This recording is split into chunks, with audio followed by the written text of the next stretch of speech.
Para outros, apesar de que poderá ser um ano difícil, 2025 ainda assim será um ano de colheita para eles.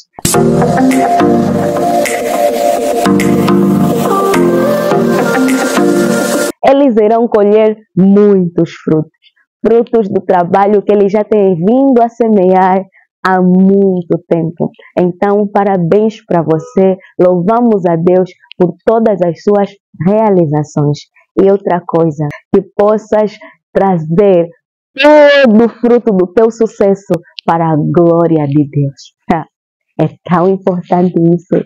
Não te esqueças quem te abençoou, não te esqueças quem te ajudou, não te esqueças quem te levantou em 2024, quando você quase caiu.